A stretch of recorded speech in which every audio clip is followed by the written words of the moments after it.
अस्सलाम वालेकुम everyone. Today we are going to start protein metabolism. तो बच्चों, इसके अंदर सबसे पहले हम चैप्टर नंबर 19 पढ़ेंगे, लिपिड कॉर्ड में। बहुत ही आसान बेसिक चैप्टर है जिससे अगर आपको एक बार समझ आ जाए तो the rest will be very easy for you. All the metabolisms will be very easy for you.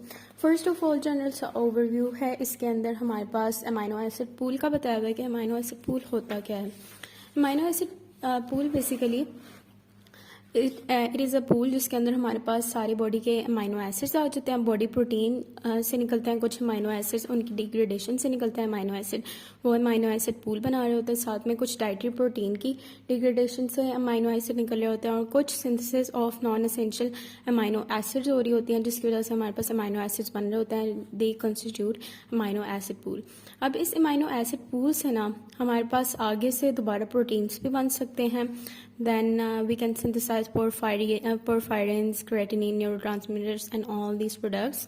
And we can also synthesize glucose, glycogen, ketone bodies, fatty acids, और the amino acids जो कि use नहीं होते in biosynthetic reactions, they are burnt as fuel, और उसका हमारे पास product आता है CO2 and H2O। अब इसके बाद हम आ जाते हैं प्रोटीन टर्नओवर का होता है।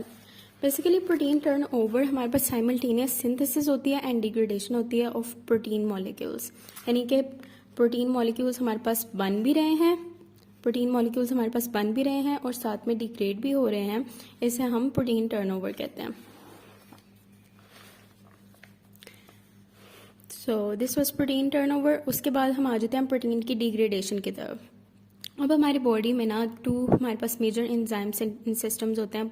टू मेजर बेसिकली सिस्टम्स होते हैं जो कि they are responsible for protein degradation into amino acids. अब उन दो सिस्टम्स में हमारे पास पहला आ जाता है एटीपी डिपेंडेंट होता है, दूसरा आ जाता है एटीपी इंडिपेंडेंट होता है। अब एटीपी डिपेंडेंट जो होता है ना, इससे कहते हैं हम एटीपी डिपेंडेंट उबिक्विटेंट प्रोटियोसोम सिस्टम। जबकि एटीपी इंडिपेंडेंट होता है that is degradative enzyme system of lysosomes. ATP independent में लाइसोसोम्स हम यूज करते हैं एंड एटीपी डिपेंडेंट में हमारे पास उबिक्विटेंट प्रोटियोसोम सिस्टम यूज होता है। जो एटीपी डिपेंडेंट उबिक्विटेंट प्रोटियोसोम सिस्टम होता है ये सेलेक्टिवली डिग्रेड करता है, जबकि जो एटीपी इंडिपेंडेंट होता है ये नॉन सेलेक्टिवली डिग्रेड करता है। यानी कोई इसके अंदर ये नहीं होता कि हमने ये वाला प्रोटीन डिग्रेड करना है, ये वाला नहीं करना है, ये नॉन सेलेक्टिवली करता है।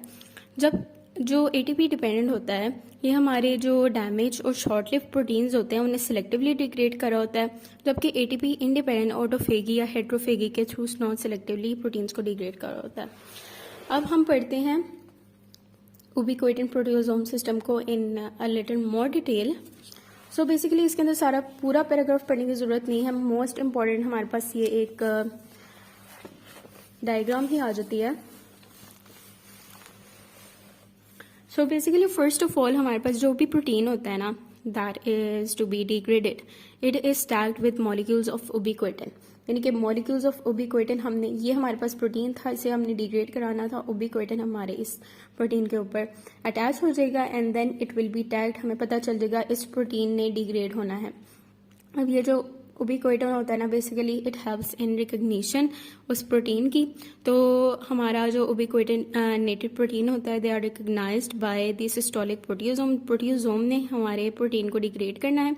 तो बेसिकली जो प्रोटियोसोम होता है ये अनफोल्ड करता है, डी उबिक्विनेट करता है एंड ट्रांसपोर्ट करता है प्रोटीन को इनटू इट्स प्रोटियोलिटिक कॉर्ड।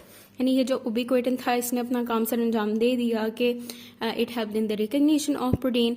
फिर हमारे पास क्या होता है उबिक्विटेंट अलग कर देगा ये प्रोटियोसोम, क्योंकि अब तो उबिक्विटेंट का कोई काम नहीं और ये जो प्रोटीन होगा अपने इसे अनफोल्ड कर देगा और अपने प्रोटियोलिटिक कॉर्ड के अंदर ले जाएगा। उसके नतीजे में हमारे पास उबिक्विटेंट अलग निकल आएगा और हमारे पास प्रोटीन अपने छोटे पार्टिकल्स में डिवाइड हो जाएगा और नॉन स्पेसिफिक प्रोटीजेस के थ्रू ये जो पेप्टाइड्स थे ये अमाइनो एसिड्स में कन्वर्ट हो जाएंगे and this was all about ubiquitin proteasome system. हम उसके बाद ये हमारी कुछ बात करें कि डिग्रेडेशन सिग्नल्स क्या होते हैं हमारे। इसके अंदर भी पूरा पैराग्राफ पढ़ने की जरूरत नहीं, बस 2 पॉइंट्स हैं जो इन्होंने बताए हुए हैं and you have only to remember them. तो डिग्रेडेशन सिग्नल्स क्या होते हैं उबिक्विटेंट सिस्टम के लिए। बेसिकली 2 डिग्रेडेशन सिग्नल्स होते हैं। एक destabilising and terminal amino acid, यानी कि जो टर्मिनल के अमाइनो एसिड होते हैं ना वो डिस्टेबलाइजिंग होते हैं और ये सर्व करते हैं एज डिग्रेडेशन सिग्नल्स कि अब इस प्रोटीन को डिग्रेड करना है। और ये हमारे अमाइनो एसिड्स अर्जिनिन है एंड एलेनिन है, ए से याद रख लेना। And then we have some sequence, it is PEST sequence, proline, glutamate, serine, threonine जब एक साथ आ जाएंगे then it will serve as a degradation signal. So this was all. अगले लेक्चर में हम करेंगे डाइटरी प्रोटीन की डाइजेशन। So until then.